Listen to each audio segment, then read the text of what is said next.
Sunday అయినా రచ్చబండ పెట్టుకోవాల్సి వచ్చింది.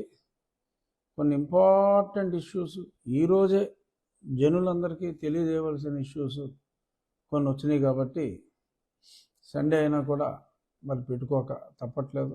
అది కాక ఈ మధ్యన నేను పార్టీల్లో అదే తెలుగుదేశం పార్టీలో జాయిన్ అవ్వటం, నియోజకవర్గంలో తిరగటం, 2 రోజుల తర్వాత నిన్న పెట్టుకున్నాం. మరి ఆ గ్యాప్ను కూడా ఫిల్ చేయవలసిన అవసరం ఉంది.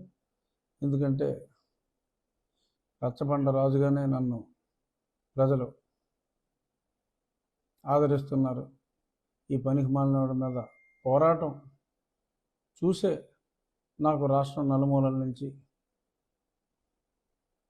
ఇంత జనామోదం ఉంది కాబట్టి నేను ఎంత బిజీగా ఎన్నికల ప్రచారంలో ఉన్నా, మధ్యలో 1-6 మిస్ అయినా రచ్చబండ అనేది ఈ ప్రభుత్వం పడిపోయే వరకు తప్పకుండా కంటిన్యూ చేయాలి అని నాకు ఎన్నో మెసేజ్లు వచ్చినాయి.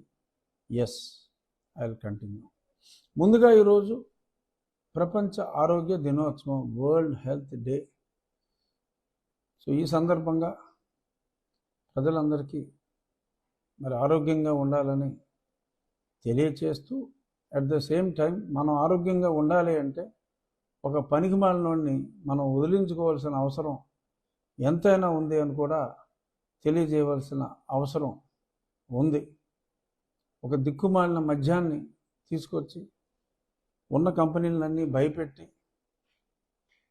కేసులు బుక్ చేసి తీసేసుకుని ఆ కంపెనీలని రకరకాల పేర్లతో, సొంత బ్రాండ్లతో సరుకుని అమ్ముకుని 60 రూపాయల వాటర్ బాటిల్ని పగలైతే 220, రాత్రి కొంచెం లేట్ అయితే అదే చెత్త మద్యం ఎక్కువ ధరలకు అమ్ముకొని చాలా శుభ చేసేసుకుంటున్నారు వీళ్ళు. సరే పోనీ సొమ్ములు పోతే పోనాయి అనుకుంటే, సొమ్ములే కాదు, లివర్లు పోతున్నాయి, కిడ్నీలు పోతున్నాయి, హాస్పిటల్లో చావులు పెరిగిపోతున్నాయి. మరి ఈ విషయం గతంలో కూడా మనం ఎన్నోసార్లు మాట్లాడుకున్నాం. జగనన్న మద్యం వైకుంఠ యాత్రకి త్వరలో సమాయత్తం అవుతారు. ఆ మద్యానికి అలవాటు పడితే, ఎందుకంటే అందులో మాదక ద్రవ్యాలు కూడా కలుపుతున్నారనే అభియోగాలు కూడా మరి ఈ మధ్యన మనం వింటున్నాం. సో కాబట్టి దయచేసి ఈ ప్రపంచ ఆరోగ్య దినోత్సవం రోజు జస్ట్ ఒక 2 నెలలు మద్యం మానేయండి, జగనన్న మద్యం మానేయండి. ఎందుకంటే ఈ పనికిమాలిన ప్రభుత్వం ఎవరైనా బయట ఊరు వెళ్ళినా కూడా అక్కడి నుంచి తెచ్చుకునే ఉంటలా, ఈడి మద్యమే తాగాలి, ఈ మద్యం తాగి చావాలి. ఇలాంటి దిక్కుమాలిన ప్రభువులు ఉన్న ఈ ప్రభుత్వంలో మరి జూన్ 4న చంద్రబాబు నాయుడు గారు ముఖ్యమంత్రి అని డిక్లేర్ అయినప్పటికీ ప్రమాణ స్వీకారానికి ఇంకో 5-6 రోజులు పడుతుంది.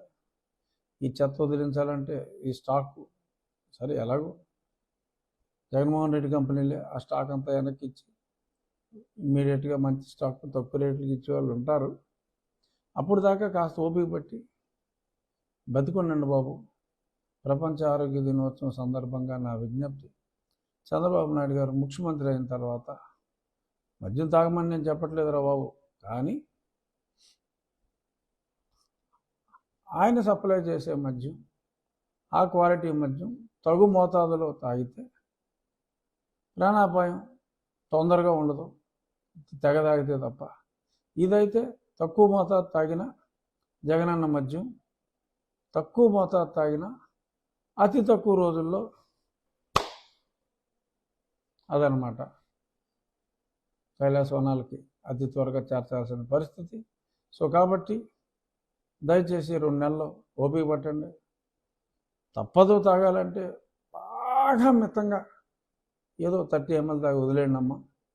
మీరు బతకాలి, మీరు ఆరోగ్యంగా ఉండాలి.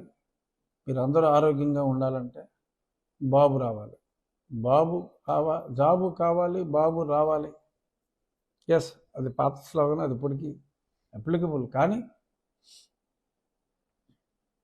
చావులు ఆగాలి అంటే బాబు రావాలి అనేది కూడా మరి ప్రపంచ ఆరోగ్య దినోత్సవం రోజున నాకు చెప్పాలనిపించింది. ఇక మెయిన్ ఇష్యూ అసలు ఈ ఐపీఎస్లు ఏంటి, అసలు సారీ వీళ్ళ గోల ఏంటి అసలు మనకు అర్థం కావట్లేదు. అసలు ఎంత చెత్త వెధవలో ఈ ఐపీఎస్లో ఉన్నారో నాకు తెలుసు.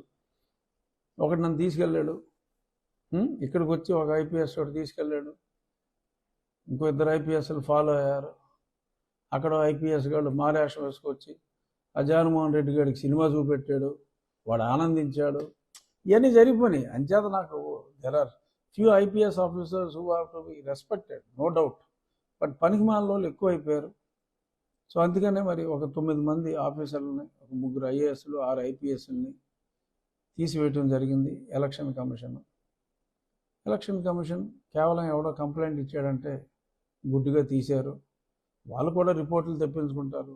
రాష్ట్రంలో ఒక election commissioner, state election commissioner ఉంటాడు, అతను కూడా ఒక ఐఏఎస్ ఆఫీసరే. ఆ రిపోర్ట్లు తీసుకుంటారు, అవన్నీ చూసే మారుస్తారు.